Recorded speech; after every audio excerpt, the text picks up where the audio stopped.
let's talk about stress. The Holmes and Race stress test. This was a document shared with me 6 or 7 years ago now. Thank you, Irene. I appreciate it. It's a great document, and I haven't brought it out for a few years, but I feel like it's time. I feel like it's time to bring it out again. And what I really want you to take away from this is an understanding of your clients' stress levels. Do we really understand our clients' stress levels? All too often, you hear high-level management have conversations about staff. And those conversations assume a lot of things. They assume a lot of things about what's important to people and what motivates people and why they're doing the things they're doing. And I was just having this conversation yesterday, actually, with a group. And for the most part, nobody really wants to leave the company they're with. Nobody, and this is genuine, actually, it's kind of funny on the heels of what we talked about. But most people don't want to leave the company they're with. They're not looking to join a new company. I mean, people leave people, people join people. People don't tend to leave companies, people don't tend to join companies. But the reality is, there are stresses that do build up in people's lives, and they go unrecognized. And assumptions are made that they're making a decision, they're making a move for a certain reason, and it's not the real reason. And so we're going to get into a little list of real things that we have happen to us, and we understand stress us out, but we never really think about it necessarily as we should in the context of the clients we're dealing with. So again, do I understand my client's unique life? And here's the thing. Just like myself and yourself, we're not sharing everything about our lives with everybody all the time. So a complicated pregnancy with triplets is maybe not a detail that the client's sharing with you because they don't think it's relevant to closing the mortgage. But I can guarantee you a complicated pregnancy with triplicates, that's definitely creating some stress in the home life, not just for the person full of babies, but also for the other person who's thinking, wow, I'm going to be a part of this? I didn't know I was signing up for an instant family of 5. So there's a lot of stress that can be going on behind the scenes. And that's what's driving the decisions people are making, the tone they're speaking in, the actions they're taking, the emails they're sending you at 11 o'clock at night in all caps, whatever it might be. So understand that clients, they're not going to share their entire story with you. They're just not. They're not going to do that. But if you complete this form, this document that we're going to open the chat and drop it in the chat real quick, it's a buyer's perspective, right? I want you to fill this form out from a buyer's perspective. Think about when you were buying a property. Think about when a recent family member or friend bought a property. And think about from their perspective, what are they going through right now? And you can see the top few things. They're pretty serious things. I tried to lighten it up a little bit, right? I mean, maybe your client was placed in an adjustable rate mortgage in 2022. Maybe they're placed in a VERM mortgage in early 2022. That's going to be a conversation in 2023 as we hit reset levels. You can see I modified it a little bit. I threw a few fun things in there to try and keep it light. But as you walk through that thing, I mean, look at number 11. You walk through that list. Look at number 11. Marriage. That's supposed to be the happiest day of your life, isn't it? Marriage. But it adds stress because weddings are stressful. They're absolutely stressful. And there's a number of things I tried to redline under that not only are relevant to us, like number 24, taking a mortgage, absolutely, but also things, again, that you think would be great, like children leaving home. Yeah! No, that's actually stressful. It's distressing for a lot of people.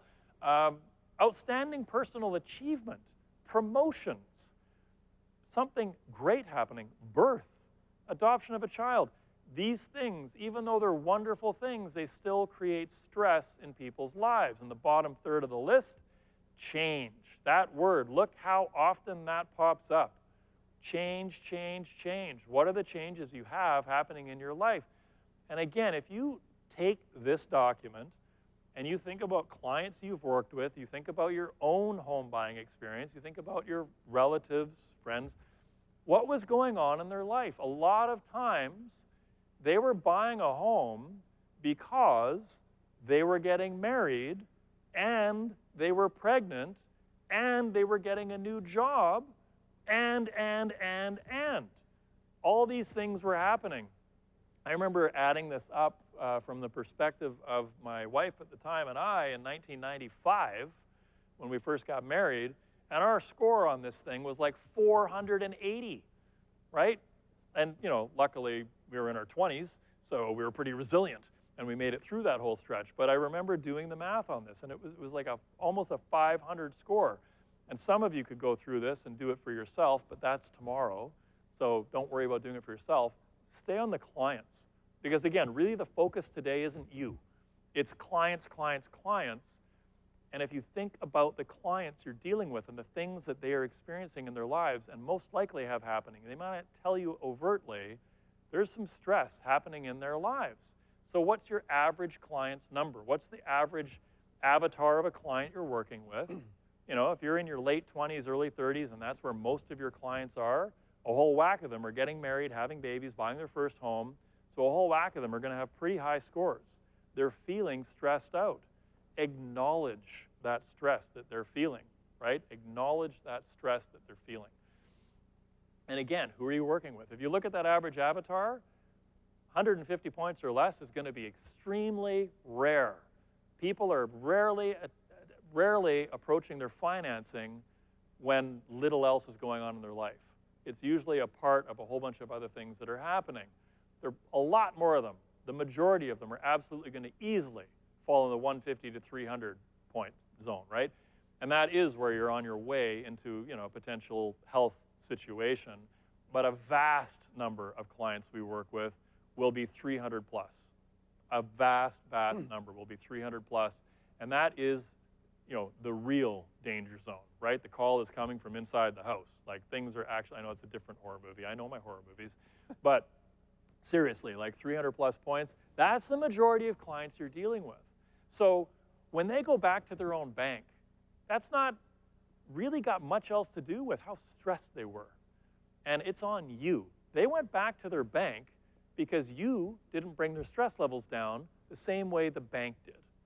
That's the bottom line. Who is keeping your client calmer? You, another broker, a banker? That's what it boils down to. That's who wins. That's who wins. The one who keeps the client's stress level as low as possible. What about your stress test? Like I say, you're new, you don't matter. Not really. Okay, you matter a little bit, but not really. It's really going to be about the client. There's only the client, the client, the client, the client. More clients equal what? In your world, gaining more clients means for you less stress. So that's the whole point of this exercise, is understand your clients better, actually acknowledge the stress that they're going through, and do your best to be there with your arms out to catch them every single day. If they're tripping and falling on a daily basis, you're there, you're catching them. There's a lot of us over the years who have had a lot of really crazy conversations about things that had nothing to do with a mortgage.